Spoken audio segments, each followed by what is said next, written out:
नमस्कार दोस्तों, उम्मीद करता हूं कि आप सब लोग बेहतर होंगे। स्वागत है एक बार फिर से आप सभी का एससीएस एकेडमी के यूट्यूब चैनल पर।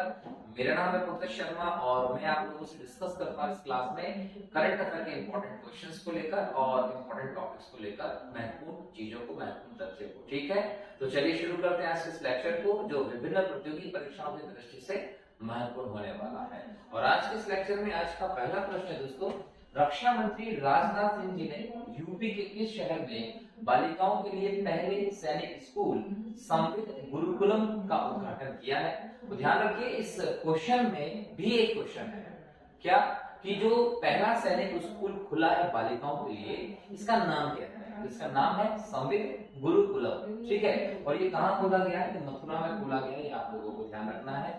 देश में बालिकाओं के लिए पहला सैनिक स्कूल होगा। ये उस योजना का हिस्सा है जो 2019 में भारत सरकार ने घोषित की थी, जिसके तहत 100 सैनिक स्कूल बनाए जाने की व्यवस्था थी। इसीलिए देश के अलग अलग भागों में केंद्र सरकार 100 सैनिक स्कूल बनाने के मार्ग पर अग्रसर है और उसी का हिस्सा है मथुरा का ये सैनिक स्कूल। और ये पहला सैनिक स्कूल है बालिकाओं के लिए। आने वाले समय में आपको 100 टोटल स्कूल देखने को मिलेंगे बालिकाओं के लिए, जो सैनिक स्कूल होंगे वहां पर इसकी तैयारी करवाई जाएगी। बराबर दोस्तों, चलिए ये पहला प्रश्न था, उत्तर मथुरा याद रखेंगे। बहुत इंपॉर्टेंट क्वेश्चन है और मैं समझता हूँ कि एग्जाम में क्वेश्चन आ सकता है, आप लोगों को देखने को मिल सकता है ना। अगला प्रश्न देखें, अगला प्रश्न है, भारत का पहला पनडुब्बी पर्यटन किस राज्य में शुरू किया जाएगा? तो ध्यान रखिए, गुजरात में। गुजरात में भारत का पहला पनडुब्बी पर्यटन शुरू किया जाने वाला है। और गुजरात में कहा? तो गुजरात में याद रखिएगा द्वारका। गुजरात में द्वारका में ये होगा। और द्वारका में भी कहा?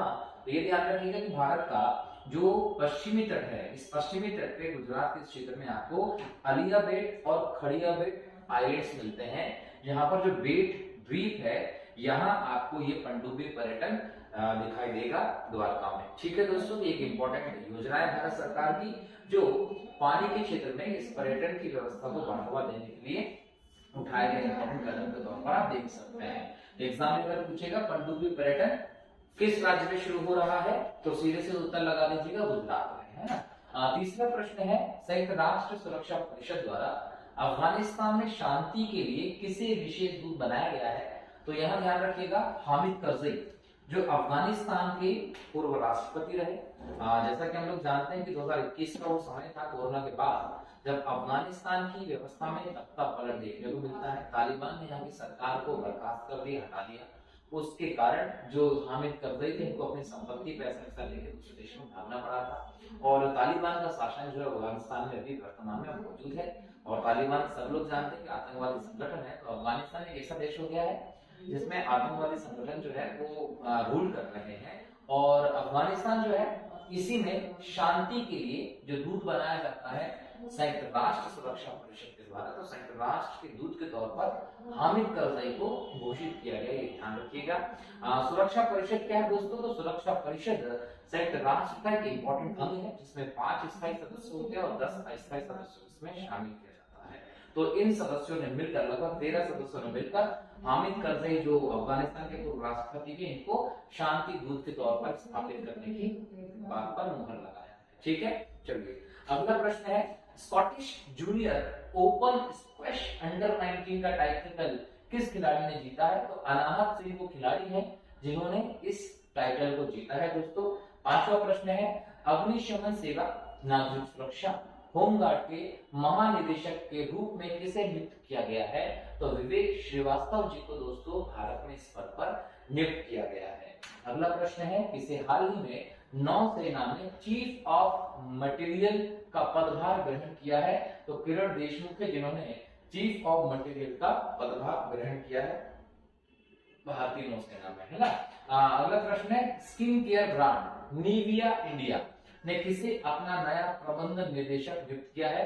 तो याद रखिएगा, मैनेजिंग डायरेक्टर के तौर पर गीतिका मेहता को स्किन केयर ब्रांड जो है निविया, उसने नियुक्त किया है, ये भी ध्यान रखिएगा। तो ये थे इंपॉर्टेंट क्वेश्चंस थे जो मैं समझता हूं कि एग्जाम में पूछे जा सकते थे करंट अफेयर के आधार पर। और आगे हम लोग देखते हैं कि ऐसे टॉपिक जो PSC prelims, UPSC prelims, UPSC mains, PSC mains के लिए इंपॉर्टेंट हो सकते हैं, जिसमें हम लोगों को डिटेल अध्ययन की जरूरत होती है दोस्तों, तो हम उसको देखते हैं। और इस डिटेल डिस्कशन के लिए जो पहला टॉपिक है वो है मलेशिया के साथ प्रसार भारती का समझौता ज्ञापन। भारत का दोस्तों जो प्रसार भारती है इसने मलेशिया की कंपनी के साथ, मलेशिया की जो कंपनी है उसके साथ, मतलब कौन, रेडियो टेलीविजन मलेशिया जो है इसके साथ एक समझौते पर हस्ताक्षर किया है, एक एमओयू को मंजूरी दी है दोस्तों। और ये दोनों देशों के द्विपक्षीय संबंधों के मजबूती को दर्शाता है। कहीं ना कहीं ध्यान रखिएगा कि भारत न सिर्फ मलेशिया के साथ एक समझौता कर रहा है बल्कि इस समझौते के साथ प्रसार भारती के दूसरे देशों के साथ इस प्रकार के समझौते की संख्या इसको मिलाकर 46 हो चुकी है। मतलब इसको मिलाकर 46 देशों के साथ भारत के प्रसार भारती ने इस प्रकार के समझौते किए हुए हैं, ये ध्यान रखिएगा। ठीक है, तो ये समझौता किया गया। समझने वाली बात हमारे लिए ये है कि प्रसार भारती ने मलेशिया की टेलीविजन कंपनी के साथ, रेडियो टेलीविजन कंपनी के साथ इस प्रकार का समझौता क्यों किया, इसका महत्व हमारे लिए क्या होगा। तो ध्यान रखिएगा कि वैश्विक स्तर पर सूचना साझा करने की दृष्टि से इंपॉर्टेंट होगा। दूसरी बात, अंतरराष्ट्रीय प्रसारकों के साथ साझेदारी को बढ़ावा देगा ये। तीसरी बात, नई टेक्नोलॉजी के विकास करने में भी ये सहायक होगा। तो इस वजह से प्रसार भारती ने लगभग 46 देशों के साथ इस प्रकार के समझौते किए हैं। अंतरराष्ट्रीय स्तर पर एक इंपॉर्टेंट कदम के तौर पर इसे देखा जाता है। अगर हम यह बात करें प्रसार भारती की दोस्तों की, प्रसार भारती क्या है, तो प्रसार भारती जो है भारत की सबसे बड़ी सार्वजनिक प्रसारण एजेंसी है। एग्जाम में अगर क्वेश्चन पूछेगा कि भारत की सबसे बड़ी सार्वजनिक प्रसारण एजेंसी कौन सी है, तो आपका उत्तर होगा दोस्तों प्रसार भारती। और यहाँ एक और चीज समझिएगा कि प्रसार भारती को 1997 में स्थापित किया गया था। इसके लिए संसद ने एक अधिनियम पारित किया था और अधिनियम पारित करके प्रसार भारती को स्थापित किया गया। इसलिए अधिनियम जो था उसका नाम था प्रसार भारती अधिनियम 1997। ठीक है, इसके साथ ही साथ आप ये बोल सकते हैं कि प्रसार भारती किस प्रकार की संस्था है, एक वैधानिक संस्था है दोस्तों, ये भी ध्यान रखिएगा। एग्जाम में क्वेश्चन पूछेगा प्रसार भारती किस प्रकार की संस्था है, तो ये एक वैधानिक संस्था है। क्या काम करती है दोस्तों, तो ये पूरे सार्वजनिक जो प्रसारण किए जाते हैं दूरदर्शन के, ऑल इंडिया रेडियो के, उन सभी को ये नियंत्रण करने का काम करती है। तो ध्यान रखिएगा कि दूरदर्शन हो हमारे देश में या ऑल इंडिया रेडियो हो, इनके प्रसारण हो, सूचना हो, इस सबकी जिम्मेदारी नियंत्रण का काम जो है वो प्रसार भारती के द्वारा किया जाता है। और ये सीधे सीधे भारत के सूचना और प्रसारण मंत्रालय के अधीन काम करता है और उसकी सारी बोल सकते हैं कि मीडिया संबंधी चीजों को, प्रसारण संबंधी चीजों को मैनेजमेंट करने का काम प्रसार भारती द्वारा किया जाता है। एग्जाम में मुझे ऐसा लगता है कि जो सबसे ज्यादा क्वेश्चन पूछा जा सकता संभावना इस टॉपिक में से प्रीलिम्स में, तो यही है कि प्रसार भारती की स्थापना कब की गई थी। ठीक है, अगला इसमें देखें दोस्तों दूरदर्शन के बारे में, क्योंकि देखिए कि प्रसार भारती जो है वो दूरदर्शन पर भी काम कर रही है, इसके अंदर में आता है दूरदर्शन। तो दूरदर्शन के बारे में भी जाने, तो ध्यान रखिएगा कि दूरदर्शन जो है वो महाभारत में जो संजय पात्र हमें दिखाई पड़ता है उससे प्रेरित एक व्यवस्था है। ठीक है, और इसका हम देखें तो टीवी इसमें इंपॉर्टेंट रोल प्ले कर रही है। तो यहाँ पर ये भी पता होना चाहिए कि टीवी का आविष्कार कब हुआ। याद रखिएगा कि स्कॉटलैंड के इंजीनियर थे जिनका नाम था बेयर्ड। तो जो जॉन लोगी बेयर्ड थे, इन्हीं ने 1924 में टीवी का आविष्कार किया था। तो एग्जाम में क्वेश्चन आता है टीवी का आविष्कार किसने किया था, तो ये भी आप लोगों को पता होना चाहिए कि लॉगी बेयर्ड वो व्यक्ति हैं जिन्होंने 1924 में टीवी का आविष्कार किया था। स्कॉटलैंड के थे, इसलिए इनका नाम स्कॉटिश लगाया जाता है और ये इंजीनियर थे। साथ ही साथ ये याद रखिएगा कि जब हम भारत में बात करते हैं टीवी की, तो भारत में टेलीविजन का प्रारंभ जो है वो बहुत बाद में हुआ, आजादी के बाद में हुआ। कब हुआ, तो 15 सितंबर 1959 को यूनेस्को की मदद से भारत में टेलीविजन की शुरुआत हुई थी। कब हुई थी टेलीविजन की शुरुआत भारत में, ध्यान रखिएगा 15 सितंबर 1959 को हुई थी। किसकी सहायता से हुई थी, यूनेस्को की सहायता से हुई थी। यहाँ एक और चीज याद रखिएगा कि इसके लिए जो जगह बनाई गई थी वो जगह बनाई गई थी दोस्तों आकाशवाणी भवन में। आकाशवाणी भवन जो है दिल्ली में, उसकी 5वीं मंजिल पर पहला टीवी ऑडिटोरियम बनाया गया था और इस ऑडिटोरियम का उद्घाटन किया गया था भारत के पहले राष्ट्रपति डॉक्टर राजेंद्र प्रसाद जी के द्वारा। इस समय नियमित तौर पर यहाँ पर टेलीविजन कार्यक्रम प्रदर्शित नहीं होते थे। सप्ताह में 2 बार ही दिन में 1 घंटे के लिए प्रोग्राम चलाया जाता था। तो भारत में जो टेलीविजन का प्रसारण हुआ था, हमारे पास ना तो इतना टेक्निकल विकास हुआ था, सैटेलाइट्स वगैरह में हम बहुत पीछे थे, यहाँ तक कि हम खुद के सैटेलाइट्स भी यहाँ पर विकसित नहीं कर पा रहे थे। ऐसे में हमारे पास जो टेलीविजन के राइट्स थे दोस्तों, वो मतलब हमारी जो क्षमता थी वो इतनी थी कि हम सप्ताह में केवल 2 बार कहीं ना कहीं बोल सकते हैं ये कार्यक्रम प्रस्तुत कर पाते थे, वो भी 1 घंटे के, दिन पर नहीं चल पाता था। जबकि आज ये 24/7 कार्यक्रम चल रहे हैं, क्योंकि भारत जो है वो इस टेलीकॉम क्षेत्र में एक अग्रणी देशों में शामिल हो गया है। यहाँ तक कि आज हम बात करें तो आज हम मोबाइल के सबसे बड़े प्रोड्यूसर के तौर पर भी उभरे हैं, तो ये भी ध्यान रखने की जरूरत है। अगर हम बात करें कि पहले तो ये दिन में 2 बार, सप्ताह में 2 बार आता था, लेकिन यहाँ रोजाना 1965 से है। मतलब देखिए 1959 से शुरू हुआ और अगले 6 साल में आप इस तरह डेवलपमेंट में आए कि आप रोजाना प्रसारण करने लगे दूरदर्शन का। और ये दूरदर्शन का जो रोजाना प्रसारण होता था, इसमें 1975 जो है इसका नाम बदल दिया गया। पहले इसका नाम क्या हो रहा था दोस्तों, तो याद रखिएगा कि पहले इसका नाम जो था वो आकाशवाणी भवन में ऐसा नहीं था, दूरदर्शन नहीं था, है ना। तो इसका नाम जो है वो दूरदर्शन जो किया गया था वो 1975 में किया गया था, जिसके द्वारा इंदिरा गांधी जी के समय पर किया गया था। एक बात और याद रखिएगा कि रंगीन टीवी की हम बात कर रहे हैं, तो रंगीन टीवी वैश्विक स्तर पर जो है वो 1928 में आई थी, और यही रंगीन टीवी 1982 में भारत में दिखाई पड़ी थी। मतलब दूरदर्शन को कलर टीवी में सबसे पहले प्रसारित कब किया गया था, 1982 में किया गया था। ये वो समय था जब इंदिरा गांधी जी भारत में प्राइम मिनिस्टर के तौर पर दिखाई पड़ती है, ठीक है। तो ये बात किसकी हुई, भारत में टीवी के प्रारंभ की। और टीवी के प्रारंभ के बाद हम नेक्स्ट टॉपिक की बात करें तो अगला टॉपिक है आपका दोस्तों सुकन्या समृद्धि योजना की ब्याज दर 0.2% बढ़ी है। हाल ही में भारत सरकार ने क्या किया है कि जो स्मॉल स्कीम्स हैं, इन्वेस्टमेंट की बचत योजनाएं जो हैं, उन बचत योजनाओं की दरों में वृद्धि की है। और ये बचत योजनाओं की दरों में, है ना, कौन सी स्मॉल सेविंग स्कीम जो है, इनकी बचत की जो दर है ब्याज इसमें वृद्धि की है, ठीक है। तो ये जो वृद्धि की है, उस वृद्धि के तहत हम देखें तो जो सुकन्या समृद्धि योजना है उसके तहत जो डिपॉजिट किया जाता है ना डाक बचत खाते में, उसमें 0.2% की वृद्धि हुई है। और ये 0.20% की वृद्धि है, याद रखिएगा कि 3 साल में इसमें 0.10% की वृद्धि, मतलब जो 3 साल की डिपॉजिट है उसके लिए कितना 0.10% की वृद्धि हुई है। इसका मतलब अगर किसी के भी सुकन्या समृद्धि योजना के खाते में पैसे सेविंग स्कीम चल रही है तो उसकी ब्याज दर पहले की तुलना में आपको ज्यादा मिलने वाली है, ठीक है। अब ये सुकन्या समृद्धि योजना क्या है, तो ध्यान रखिएगा कि भारत में हम देखें जो सेक्स रेशो है, तो सेक्स रेशो मतलब लिंग अनुपात जो है वो 1000 में 943 है, according to the census of 2011, ठीक है। तो उस सेंसस के हिसाब से हम देखें तो भारत में 1000 पुरुषों पर 943 स्त्रियां हैं, जो बहुत कम प्रतीत होता है दोस्तों। इसीलिए कहीं ना कहीं हमारे देश में इस बात की जरूरत थी कि बालिकाओं के जन्म को प्रोत्साहित किया जाए और कहीं कहीं सेक्स रेशो को बराबर किया जाए, ताकि हम एक समानता की स्थिति में आ सके। इसीलिए भारत सरकार ने इस बात को ध्यान रखा और सुकन्या समृद्धि योजना को लॉन्च किया। तो एग्जाम में क्वेश्चन आएगा कि सुकन्या समृद्धि योजना कब लॉन्च की गई थी, तो 22 जनवरी 2015 को प्रधानमंत्री श्री नरेंद्र मोदी जी के द्वारा सुकन्या समृद्धि योजना को शुरू किया गया था। और यहाँ पर बेटी बचाओ बेटी पढ़ाओ अभियान भी दिखाई पड़ता है। एग्जाम में पूछेगा कि बेटी बचाओ बेटी पढ़ाओ अभियान कब शुरू किया गया, तो 22 जनवरी 2015 से हम इसको भी देखते हैं। इसी के तहत सुकन्या समृद्धि योजना शुरू की गई थी।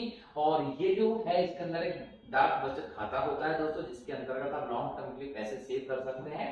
इसका उद्देश्य क्या है, बेटी की शिक्षा और शादी के जो खर्च हैं उनको पूरा करने की व्यवस्था इस योजना के माध्यम से की जा रही है। ध्यान रखना है, महिला सशक्तिकरण और भारत में सेक्स रेशो को बेहतर करने की दिशा में भारत सरकार का एक इम्पोर्टेंट कदम रहा है ये। इसके अलावा जो स्मॉल सेविंग स्कीम्स है दोस्तों, इसमें जो ब्याज दर होती है उनको हर 3 महीने में रिव्यू किया जाता है। और कहीं ना कहीं इसका जो फॉर्मूला है 3 महीने में रिव्यू करने का, वो श्यामला गोपीनाथ समिति ने दिया था। तो ध्यान रख लीजिएगा कि श्यामला गोपीनाथ समिति का संबंध किस विषय से है, तो ब्याज दरों को रिव्यू करने के संबंध में ये समिति बनाई गई थी भारत सरकार के द्वारा। ये ध्यान रखिएगा। और एक इंपॉर्टेंट पहल है कि हर 3 महीने में सरकार स्मॉल सेविंग स्कीम्स की जो ब्याज दरें होती है उनको रिव्यू करती है, ठीक है। चलिए यहाँ पर देखिए अगला टॉपिक है। अगला टॉपिक किसका है, दीपिका पादुकोण बनी हुंडई की ब्रांड एम्बेसडर। दक्षिण कोरिया की कंपनी है हुंडई और एक फेमस कार का ब्रांड है दोस्तों। शाहरुख खान की बात करें तो पिछले 25 साल से शाहरुख खान जो है वो इस ब्रांड से जुड़े हुए हैं। कई बार आपने देखा होगा इसके एड में शाहरुख खान दिखाई पड़ते हैं। इसके अलावा हम बात करें दोस्तों तो हार्दिक पांड्या जो है उसको भी हुंडई ने अपने ब्रांड एम्बेसडर के तौर पर चुना था जब उसने micro SUV Exter car launch की थी। तो हार्दिक पांड्या का भी नाम हुंडई से जुड़ा हुआ है। शाहरुख खान पिछले 25 साल से जुड़े हुए हैं। इसके अलावा ये कंपनी कहाँ की है, तो तीसरी दक्षिण कोरिया की कंपनी है।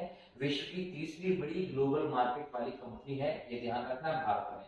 अब यहाँ पर ये समझिए कि दीपिका पादुकोण, तो दीपिका पादुकोण जो है दोस्तों वो तीसरी आइकन बनी है जो भारत की जो हुंडई के साथ जुड़ी है।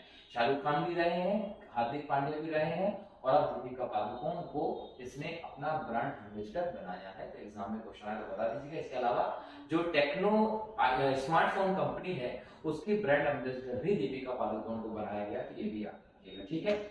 नेक्स्ट टॉपिक है ब्रिक्स में शामिल नहीं होगा अर्जेंटीना।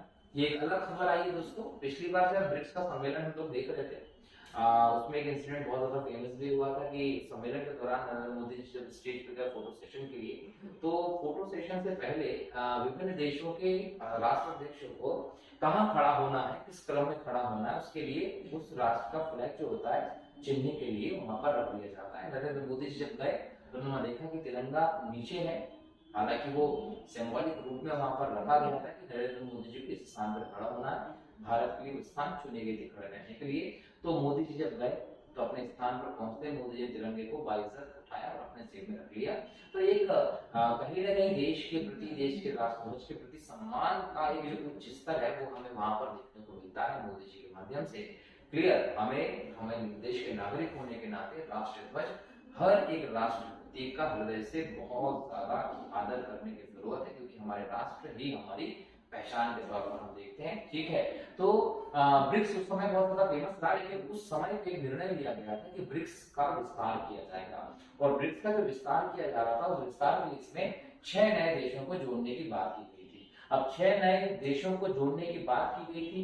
अब 6 नए देश कौन कौन से जुड़ने वाले थे, तो इसमें मिस्र को जोड़ रहे थे, ईरान को जोड़ रहे थे, इथियोपिया को, सऊदी अरब को और यूएई और अर्जेंटीना को जोड़ा जा रहा था। लेकिन अभी हाल ही में ये हुआ कि अर्जेंटीना जो है वहां के राष्ट्रपति बदले, और अर्जेंटीना ने हाल ही में निर्णय कर लिया कि वो ब्रिक्स में अभी शामिल नहीं होगा।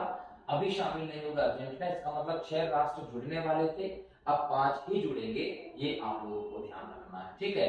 तो ब्रिक्स में जुड़ने से मना करने के पीछे अर्जेंटीना के राष्ट्रपति जिनका नाम है जेवियर मिले, ये क्वेश्चन भी बनता है कि अर्जेंटीना के राष्ट्रपति कौन है, जेवियर मिले। इन्होंने क्या कहा कि उन्हें नहीं लगता कि अर्जेंटीना को अभी ब्रिक्स का हिस्सा बनना चाहिए, लेकिन ब्रिक्स के देशों के साथ जो ट्रेड है, इन्वेस्टमेंट है, उन सब चीजों को बढ़ाने के लिए वो बायलैटरल रिलेशनशिप चाहते हैं, द्विपक्षीय संबंध चाहते हैं, ताकि इन देशों के साथ उनका व्यापार और आदि चीज बढ़ती चले जाए। लेकिन वो ये नहीं चाहते कि अर्जेंटीना ब्रिक्स का सदस्य बन जाए। तो 6 सदस्य नए बनने वाले थे ब्रिक्स के, अब 5 ही होंगे जिसमें अर्जेंटीना शामिल नहीं होगा। 5 नए सदस्य कौन होंगे, ईरान, मिस्र, इथियोपिया, सऊदी अरब और यूएई जुड़ने वाले हैं। अभी तक इसमें ब्रिक्स है, ब्रिक्स में देखिए 5 देश आप लोगों को देखने को मिलते हैं, ठीक है। ब्रिक्स में अगर देखेंगे तो ब्राजील होगा, रशिया होगा, इंडिया होगा, चाइना होगा, साउथ अफ्रीका है। अब ये जब 5 और नए मिल जाएंगे तो इसका एक नया नाम कनेक्ट कर दिया जाएगा। यहाँ पर अगर हम ब्रिक्स की बात करें दोस्तों, तो 2001 में ब्रिटिश अर्थशास्त्री जिनका नाम था जिम ओनील, इन्होंने ब्राजील, रशिया, भारत और चीन, इन 4 देशों की आर्थिक व्यवस्था को डिस्क्राइब करते हुए, इनके संबंध को स्थापित करते हुए ब्रिक नाम दिया था। तो ब्रिक जो नाम दिया था उसका ऑफिशियली गठन जो हुआ इस संगठन का वो 2006 में हुआ था। अगर एग्जाम में क्वेश्चन ये आता है कि ब्रिक का गठन कब हुआ था, तो ब्रिक का गठन हुआ था 2006 में, जब इन सभी देशों के नेताओं की ऑफिशियल पहली मीटिंग हुई थी, ठीक है। इसके बाद 2010 में दक्षिण अफ्रीका जो है इसमें शामिल हो गया। तो जो ब्रिक हुआ करता था वो ब्रिक में साउथ अफ्रीका के जुड़ने से एस जुड़ गया, तो ये ब्रिक्स हो गया, और ये 4 सदस्य से बढ़कर 5 सदस्यों का एक संगठन बन गया 2010 में। तो 2010 के बाद से ब्रिक्स नाम से ये समूह चल रहा है। ये ध्यान रखिएगा, जो दुनिया में विकासशील और गरीब देशों का पक्ष रखने के लिए इंटरनेशनल संगठन के तौर पर आज व्याप्त है। जब हम देखते हैं कि विश्व में कई सारे संगठन देखने को मिलते हैं, G7, G8, G20 जैसे संगठन देखने को मिलते हैं, जो एक तरीके से विकसित देशों के संगठन के तौर पर देखे जाते हैं, हैं और ये विकसित देशों का पक्ष रखने के लिए जाने जाते हैं। ऐसे में एक ऐसे संगठन की जरूरत महसूस की गई थी जो विकासशील और पिछड़े देशों की बात भी रखे, उनके हितों की बात भी करे। तो उसके लिए जो है दोस्तों ब्रिक्स का गठन किया गया। और बड़ी बात ये थी कि जो ब्रिक्स है उसने अपना एक बैंक भी बना दिया जिसका मुख्यालय शंघाई चाइना में है। तो ये शंघाई चाइना में जो ब्रिक्स है दोस्तों, इसका जो नाम है ब्रिक्स बैंक का वो रखा है न्यू डेवलपमेंट बैंक, जो पिछड़े विकासशील देशों को ऋण देने का काम करेगा उनके विकास परियोजनाओं के लिए। ठीक है, अब यहाँ देखिए कि जो ब्रिक्स के 5 सदस्य देश हैं वो दुनिया की 42% आबादी को, दुनिया के लगभग 27% जीडीपी को और ग्लोबल ट्रेड के 28% का कंट्रीब्यूशन देते हैं।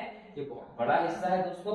इसके अलावा याद रखिएगा कि ब्रिक्स की बैठक जो होती है वो अलग अलग देशों में होती है, सदस्य देशों में। तो 2012 में और 2016 में ब्रिक्स समिट की मेजबानी भारत ने की थी, ये भी आप लोगों को ध्यान होना चाहिए।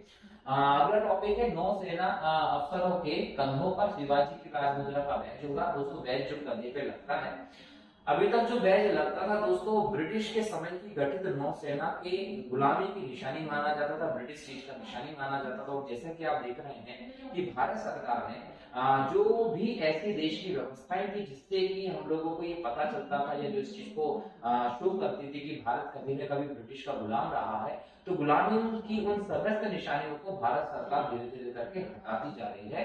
भले वो आईपीसी जैसे कानून हो या फिर वो नौसेना के कंधे पर लगने वाले बैज हो। अब नौसेना का भारतीकरण मतलब एक प्रकार से ड्रेस कोड का भी भारतीकरण किया जा रहा है।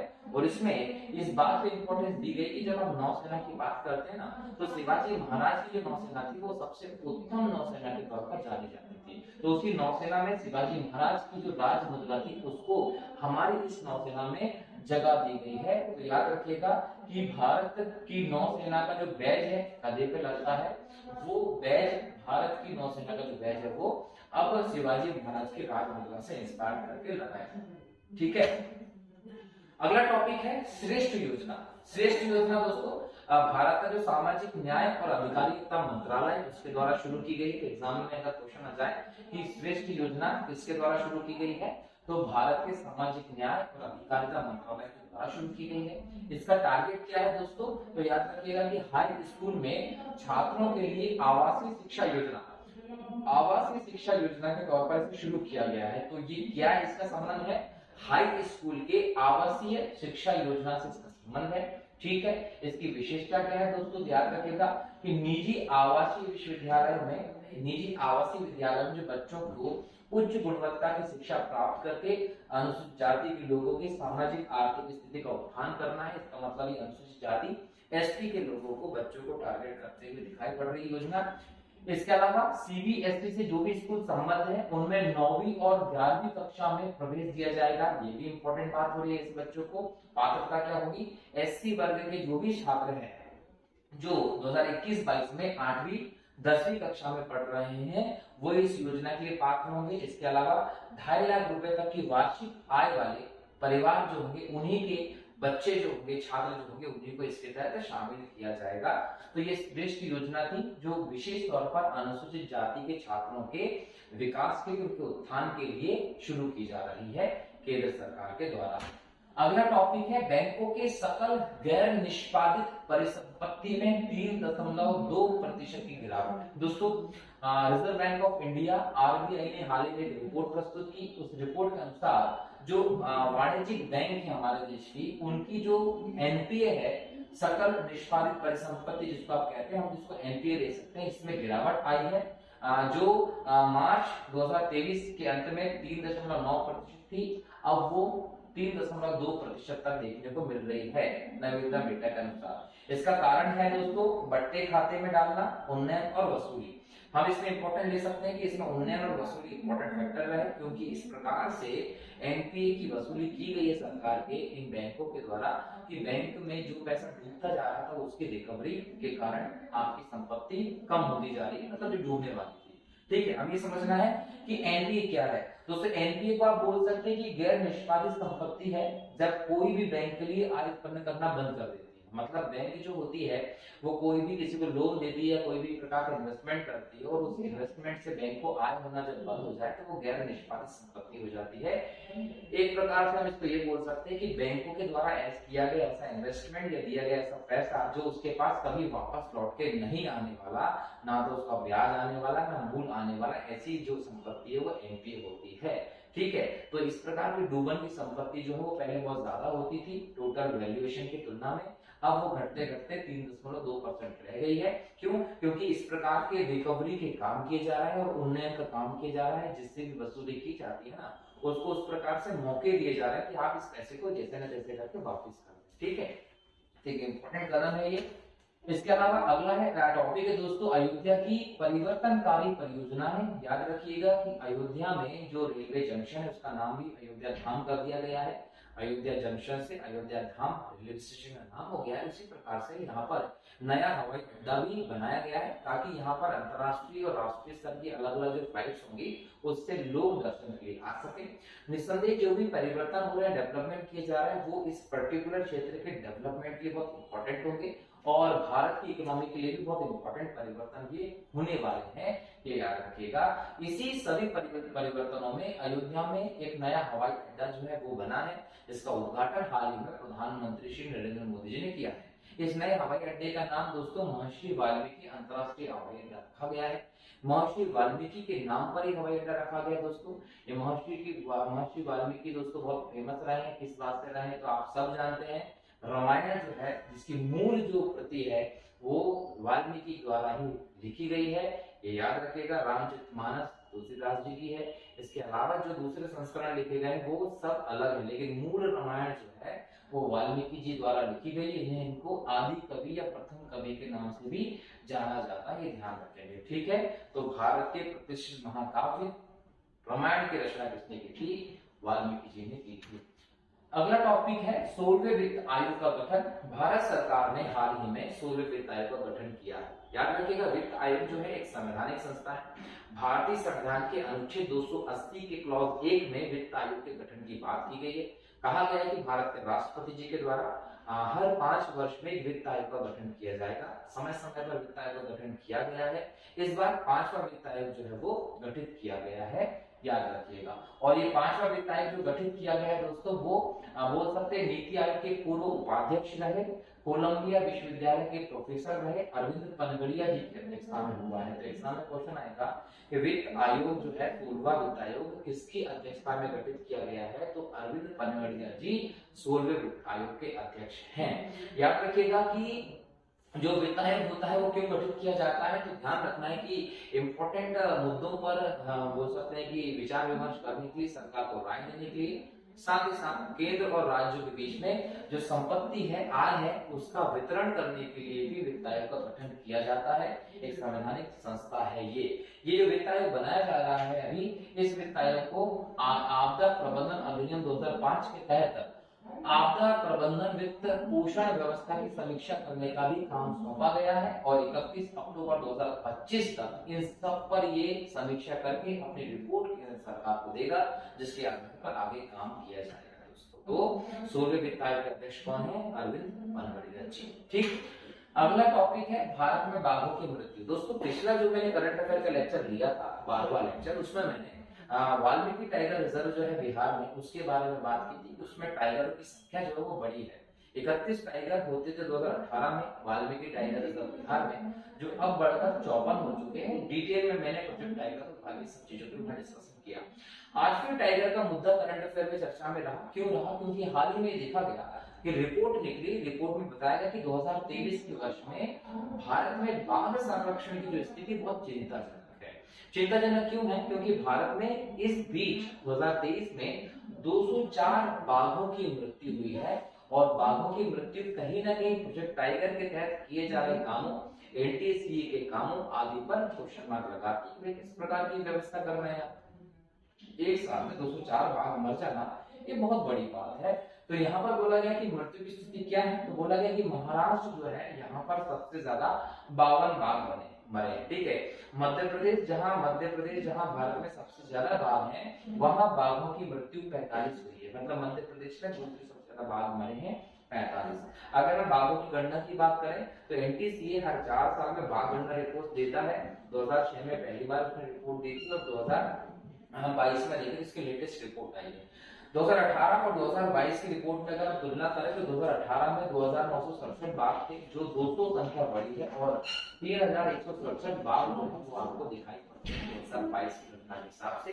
सबसे ज्यादा बाघ मध्य प्रदेश में पाए जाते हैं, इसलिए मध्य प्रदेश को टाइगर स्टेट का टैग भी दिया गया है।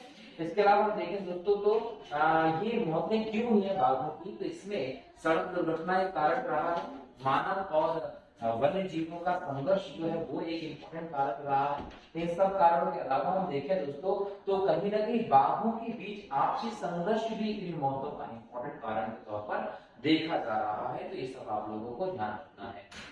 अगला टॉपिक है ट्री एम्बुलेंस। दोस्तों दिल्ली में जो नगर निगम है दोस्तों, जिसको आप एमसीडी कहते हैं, यहाँ के वन विभाग के द्वारा शुरू की गई एक बहुत शानदार पहल है। इस पहल को आप ट्री एम्बुलेंस के नाम से जानते हैं, और अब एक नई व्यवस्था इसके तहत लाई जा रही है। ये लोग क्या करने वाले हैं कि जो ट्री एम्बुलेंस है इसकी संख्या को बढ़ा रहे हैं, कहीं ना कहीं 3 गुना करना चाह रहे हैं इसकी संख्या को। अभी 4 है और इसको 3 गुना बढ़ाकर 12 करने की योजना है 2024 तक। ट्री एम्बुलेंस है क्या दोस्तों? एक पहल है दिल्ली नगर निगम की, पृथ्वी को बचाने की दृष्टि से पेड़ों को बचाने के लिए समर्थन के रूप में इस योजना को शुरू किया गया है। याद रखिएगा कि भारत के उपराष्ट्रपति जो थे उनके द्वारा जैव विविधता दिवस 2019 22 मई को इस योजना का शुभारंभ किया गया था। वेंकैया नायडू जी उस समय भारत के उपराष्ट्रपति हुआ करते थे, और उनके द्वारा ही बोल सकते हैं कि 2019 में 22 मई को जब जैव विविधता दिवस था, इस ट्री एम्बुलेंस के पहले चरण का उद्घाटन किया गया था दिल्ली में। ट्री एम्बुलेंस क्या काम करती है दोस्तों? तो ये एम्बुलेंस जो है वो वनस्पति शास्त्रियों, वानिकी के विशेषज्ञों, बागवानी में लगे स्वयं सेवकों और वृक्ष सर्जन जो होते हैं उनके द्वारा चलाए जा रहे अभियान है। ये सब अपनी मुफ्त में सेवाएं प्रदान करते हैं। एक हेल्पलाइन नंबर है इनका, उन हेल्पलाइन नंबर पर लोग कॉल करते हैं, और ऐसे वृक्ष या पौधे जो धीरे धीरे करके क्षीण होते जा रहे हैं, नष्ट होते जा रहे हैं, उनकी सुरक्षा को लेकर इनको बोला जाता है, और ये आकर उसका ट्रीटमेंट करते हैं, जिससे कि मर रहा वृक्ष या पौधा ट्रीटमेंट के बाद जीवित हो जाता है और उसकी सर्वाइव जो लाइफ होती है वो ज्यादा बढ़ जाती है। इसलिए इसको ट्री एम्बुलेंस भी कहा गया है। याद रखिएगा कि इसकी पहल किसने की थी? इसकी शुरुआत की थी चेन्नई के पर्यावरणविद, जिनका नाम है अब्दुल गनी। चेन्नई के पर्यावरणविद अब्दुल गनी को हम ग्रीन मैन ऑफ इंडिया के नाम से भी जानते हैं। जैसे कि हम कैलाश कांकला को टाइगर मैन कहते हैं, सलीम अली को बर्ड मैन कहते हैं, ठीक है, तो वैसे ही हम green man of India Abdul Ghani को कहते हैं दोस्तों, याद रखिएगा, ठीक है। तो ये क्या थे? तो इन्होंने इस पहल को शुरू किया था जब गाजा चक्रवात आया था, वर्धा चक्रवात आया था। इस वर्धा और गाजा चक्रवात के कारण दक्षिण में कई सारे पेड़ नष्ट हो गए थे। जब पेड़ नष्ट हो गए थे तो ऐसी स्थिति में उनका ट्रीटमेंट किया गया, उनको दोबारा से स्थापित किया गया ताकि जलवायु परिवर्तन का समाधान किया जा सके। तो पहली बार जो अब्दुल गनी थे उनके द्वारा इस चीज का शुरुआत किया गया, जो आज ट्री एम्बुलेंस के नाम से फेमस है दोस्तों, ठीक है। दिल्ली में ये चल रहा है अभी। अगला इसमें देखें दोस्तों तो इसके तहत जो ट्री है उनका प्राथमिक उपचार करके उनको पूरी तरीके से व्यवस्थित किया जाता है, ये आपको ध्यान रखना है ट्री एम्बुलेंस के काम है ना। अगला एक टॉपिक है केरल का मुडियट्टू नृत्य नाट्य। दोस्तों याद रखिएगा कि मुडियट्टू जो है वो केरल का एक पारंपरिक अनुष्ठान है जो थिएटर और लोक नृत्य नाटक के तौर पर आप देखते हैं। एग्जाम में सीधे सीधे आपसे क्वेश्चन क्या पूछता है? क्वेश्चन पूछता है कि मुडियट्टू कहाँ का प्रचलित नाट्य है? तो याद रखिएगा ये केरल का है, और इसमें कहीं ना कहीं बोल सकते हैं देवी काली राक्षस दारिका के बीच युद्ध की पौराणिक कथा को प्रस्तुत किया जाता है। तो हिंदू धर्म का एक इंपॉर्टेंट है, भद्रकाली या काली माता की उपासना का एक पद्धति का हिस्सा है।